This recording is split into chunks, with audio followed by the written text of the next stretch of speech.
Hello and अस्सलाम वालेकुम, welcome to the course again. आज हम पढ़ेंगे वाटर एज ए सॉल्वेंट और सॉफ्ट और हार्ड वाटर के बारे में। तो आप लोग सब जो है, जब हमने साइंस के बारे में पढ़ना स्टार्ट किया तो बार बार एक नाम जो है, एक चीज़ सामने आ जाती है कि वाटर को हम as a universal solvent use करते हैं। तो आज उस पर बात करेंगे। तो वाटर जो है वो आप लोगों के पास एक यूनिवर्सल सॉल्वेंट कुछ चीज़ों की वजह से जो है वो इम्पोर्टेंट है, उसको कंसिडर किया जाता है। एक तो वाटर पोलर है। तो जितने भी दुनिया में, वर्ल्ड में जो पोलर सल्यूट हैं, जो पोलर सल्यूट हैं, वो सारे के सारे वाटर के अंदर क्या हो जाएंगे, डिज़ोल्व हो जाएंगे। यानी अगर आप लोग वाटर को देखें तो वाटर के पार्शियल पॉजिटिव चार्ज हाइड्रोजन के ऊपर है, क्योंकि ऑक्सीजन की इलेक्ट्रोनेगेटिविटी ज़्यादा है। तो इलेक्ट्रॉन किसकी तरफ नज़दीक होंगे, ऑक्सीजन की तरफ। तो ऑक्सीजन पे पार्शियल नेगेटिव और हाइड्रोजन पे पार्शियल पॉजिटिव चार्ज है। दूसरा, वाटर हाइड्रोजन बॉन्ड बना सकता है, यानी वाटर के पास पार्शियल पॉजिटिव हाइड्रोजन मौजूद है। तो ऐसी चीज़, फॉर एग्जांपल यहाँ पर NH3 एज ए सल्यूट आ रहा है, तो NH3 पार्शियल नेगेटिव चार्ज और लोन पेयर, तो ये इसके साथ हाइड्रोजन बॉन्ड बना सकता है। यानी आप लोग ये कह सकते हैं कि जो भी दुनिया के अंदर ऐसी स्पीशीज़ हैं जो हाइड्रोजन बॉन्ड क्रिएट कर सकता है, वो भी वाटर के अंदर डिज़ोल्व हो सकता है। तीसरा, ये बड़ा ज़बरदस्त इंपॉर्टेंट पॉइंट है, बाकी सारे कहीं ना कहीं किसी दूसरे सॉल्वेंट के अंदर भी मौजूद है, लेकिन जो न्यूट्रल पीएच है, ये बड़ा ज़बरदस्त पॉइंट है। वाटर का जो पीएच है वो एग्जैक्टली 7 है। ये ना एसिडिक है और ना बेसिक है। यानी आप लोग जब भी उसके अंदर कोई सल्यूट डालते हैं तो ये उसकी पीएच के साथ कोई छेड़छाड़ नहीं करेगा, यानी उसकी पीएच को ये चेंज नहीं कर पाएगा। तो इस वजह से वाटर जो है वो एज ए सॉल्वेंट ज़्यादातर यूज़ हो जाता है, क्योंकि अक्सर हमने सॉल्वेंट देखे या तो वो एसिडिक होते हैं या बेसिक होते हैं। वाटर एक ऐसा सॉल्वेंट है जो सल्यूट की H+ कंसंट्रेशन और OH नेगेटिव कंसंट्रेशन के साथ नहीं छेड़ता, यानी कि असल में न्यूट्रल सॉल्वेंट है। तो ये बड़ा ज़बरदस्त पॉइंट है। सरफेस टेंशन भी वाटर का बहुत हाई है। सरफेस टेंशन आप लोगों ने सुना होगा कि फॉर एग्जांपल अगर मैं ये मालिक्यूल सरफेस मालिक्यूल कंसीडर करूँ वाटर का, और ये नीचे वाला जो है वो इनर मालिक्यूल या कोर मालिक्यूल कंसीडर करूँ, तो ये सरफेस का मालिक्यूल जो है वो ऊपर जाएगा, ये कोर मालिक्यूल जो है वो इस ऊपर जाने वाले मालिक्यूल को यानी इवेपोरेट होना चाहेगा, लेकिन ये जो नीचे वाला मालिक्यूल है ये उसको इनवर्ट पुल करेगा, और इस इनवर्ट पुल की वजह से ये मालिक्यूल इवेपोरेट नहीं होगा बल्कि अप डाउन करेगा सरफेस के ऊपर, जिसको हम क्या बोलते हैं, सरफेस टेंशन। तो ये भी बड़ा हाई है वाटर का। रीज़न ये है कि उसके पास क्या मौजूद है, हाइड्रोजन बॉन्डिंग मौजूद है। एक और टॉपिक पे बात करते हैं, सॉफ्ट वाटर।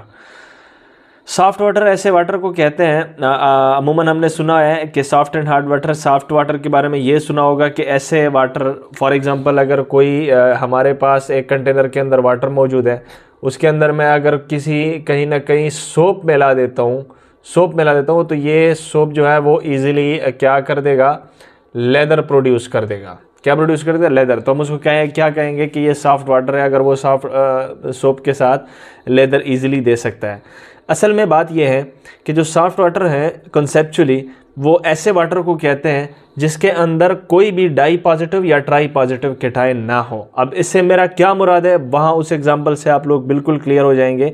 लेकिन ये बात है, वो वाटर जिसके पास सॉफ्ट यानी डाई पॉजिटिव या ट्राई पॉजिटिव कैटायन मौजूद ना हो, उसको हम सॉफ्ट वाटर कहेंगे। ये देखिए, ये आप लोगों के पास स्ट्रक्चर है सोप का, इसको हम क्या बोलते हैं, सोडियम एसीटेट।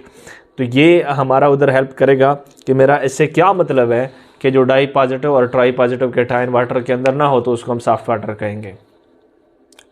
तो ये क्या इसकी आइडेंटिफिकेशन ये है सॉफ्ट वाटर की कि ये इजीली लेदर देगा सोप के साथ। हार्ड वाटर जो है वो इजीली लेदर नहीं देगा। यानी ऐसे वाटर, फॉर एग्जांपल अगर मैं इसको यूँ कह सकूँ कि ऐसे वाटर, फॉर एग्जांपल अगर मैं कुछ ऐसे वाटर, यहाँ पर एक कंटेनर के अंदर मैं वाटर ले रहा हूँ और उसके अंदर मैं कोई सोप ऐड कर रहा हूँ, तो ये सोप के साथ लेदर तो नहीं देगा, अलबत्ता सोप को किस में कन्वर्ट कर देगा, स्कम में कन्वर्ट कर देगा। यानी सोप को प्रेसिपिटेट कर देगा, सोप को तोड़ेगा, उसके से लेदर प्रोड्यूस नहीं करेगा।